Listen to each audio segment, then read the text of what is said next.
हमारे देश की पहली प्रधानमंत्री इंदिरा गांधी को तो आप बाखूबी जानते ही होंगे, लेकिन आज पॉलिटिकल पाठशाला में मैं आपको इनके ऐसे किस्से बताने वाला हूं जो शायद ही आपको पता होंगे।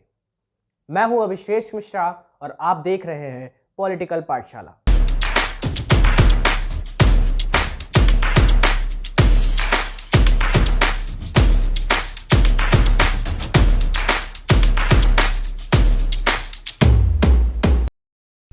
इंदिरा गांधी जी को महिला प्रधानमंत्री कहे जाने से बहुत चिढ़ थी। वो कहा करती थी कि जब मैं काम करती हूं तो अपने आप को महिला के रूप में नहीं समझती।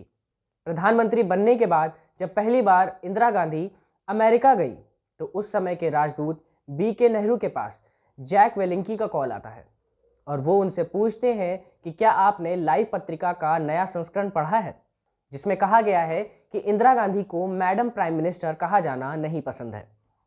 B.K. नेहरू ने अपनी आत्मकथा नाइस गाय फिनिश 2 में लिखा है कि राष्ट्रपति ने जब जैक वेलिंकी द्वारा ये पूछवाया कि इंदिरा गांधी से मिलूं तो उन्हें क्या कहकर संबोधित करूं, मैंने उनसे कहा कि मैं खुद इंदिरा गांधी से पूछ कर बताता हूं।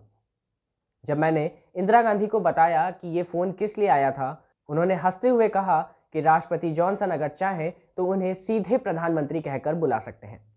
बल्कि हंसते हुए एक बात और कही कि मेरे मंत्रिमंडल के साथ ही मुझे सर कहकर भी बुलाते हैं। उसी यात्रा के दौरान उनके सम्मान में रात्रि भोज रखा गया था। तब लिंडन जॉनसन ने इंदिरा गांधी को डांस के लिए पूछा था। हालांकि इंदिरा गांधी अपने छात्र जीवन में पश्चिमी तरीके का बाल डांस किया करती थी, लेकिन उन्होंने जॉनसन को यह कहकर मना कर दिया कि उनके देशवासियों को यह बिल्कुल पसंद नहीं आएगा कि उनकी प्रधानमंत्री बॉल रूम में डांस कर रही हैं। खैर, ये सिलसिला यहीं खत्म हो जाता है।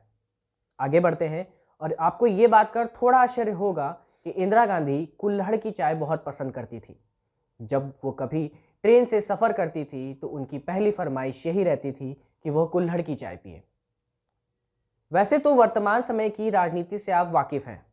चुनाव प्रसार हो या वोटर्स को लुभाना हो तो नेता मंदिर मस्जिद के चक्कर ज़रूर ही लगा लेते हैं।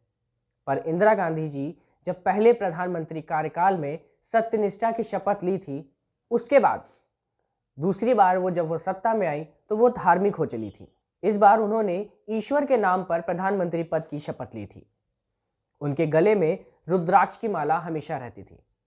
उनके घर में पूजा गृह में सभी देवताओं की मूर्ति के साथ साथ क्राइस्ट, गौतम बुद्ध, रामकृष्ण परमहंस और एक शंख रहता था। दिल्ली में वो अक्सर छतरपुर मंदिर भी जाया करती थी। धार्मिक मामलों में उनके सबसे बड़े सलाहकार कमलापति त्रिपाठी बन गए थे। एक बार कमलापति त्रिपाठी ने नवरात्रि के समय बालिकाओं के पैर धोकर पीने के लिए कहा। विदेश में रहने वाली फ्रेंच भाषा बोलने वाली इंदिरा जी ने पहले तो ये सवाल पूछा कि कहीं वो इससे बीमार तो नहीं पड़ जाएंगी। फिर कुछ समय हिचकिचाहट के बाद ये रस्म भी पूरी कर ली। तो आज के शो में बस इतना ही। मैं हूं अभिश्रेष्ठ मिश्रा और ऐसे ही तमाम रोचक जानकारियों के लिए देखते रहिए पॉलिटिकल पाठशाला।